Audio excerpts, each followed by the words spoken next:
Hello everyone, in today's video I'm making a map. I have a lot of world building projects and I'm going to be merging them into this one world map. I've made a few maps before for previous world building projects, but they never end up giving me the feeling of exploration that I kind of want when I make a map. Before I would draw every line of the borders and the continents, but that felt way too direct and controlled. So instead I went the total opposite direction. I went full random and tried using water as a way to make the map, but I didn't like that either because it didn't feel like the geography of our own world, where it's like one big continent that just breaks down and slowly spreads away into multiple different continents. So for this one, I figured out a new method that I think would be useful for a lot of people who are interested in world building projects. The first step is to actually use Google Earth, because Earth basically has natural lines and crevices all over, following like natural geography and how water moves through the lands and stuff. So I use those shapes that you get from that to make a map. So the first thing I did was to search for a cool pattern. I went to was Africa after searching through Canada and some other regions, and zoomed into the desert, and I found these few interesting shapes that I think will work together to make a really good final map.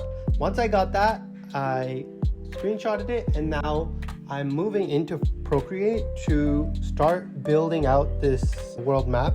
So the first thing I started to do is just outline those spaces and went straight into heat mapping of the equator, and then I slanted it because I just wanted to have a little bit more variation, a little bit more different from the Earth that we're living in right now.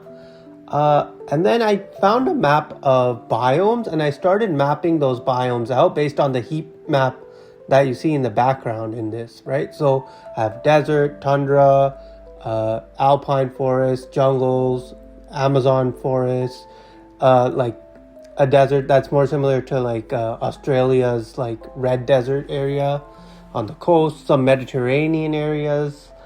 And for the water, I then just basically filled everything with a light blue and used a really spongy, like a sponge brush, and dotted it into multiple places and erased it to get a few little islands of like just pieces of the map that would be broken out of like the original landmass, just to make sure the oceans aren't as clean as they look. Once that's done, I started to use some reference, and I just started painting the map in to look more similar to like a realistic map. You might notice that there's not as many colors on the planet Earth as you'd think. Like when you're super close and when you're on the land, everything looks so different and varied when you walk around from country to country and place to place. But from like when you're zoomed out on like a map, it's kind of just like grass, sand, icy areas, foresty areas. It's usually just like 3 or 4 colors: brown, green, dark green, white. And like the ocean has a blue, and you'll have some teal, turquoisey colors on the shores, mainly based on like the heat of the ocean and stuff, right? So once I finished painting all my land masses, the most important thing I wanted to plan out afterwards is just the way that the nature like changes the land itself. So I started off by like figuring out like this, where the mountains are going to be based on like tectonic plates and stuff.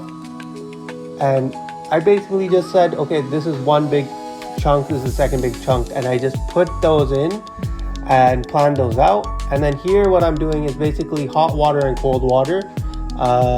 So cold is coming from the top right corner, and the heat's coming from the bottom.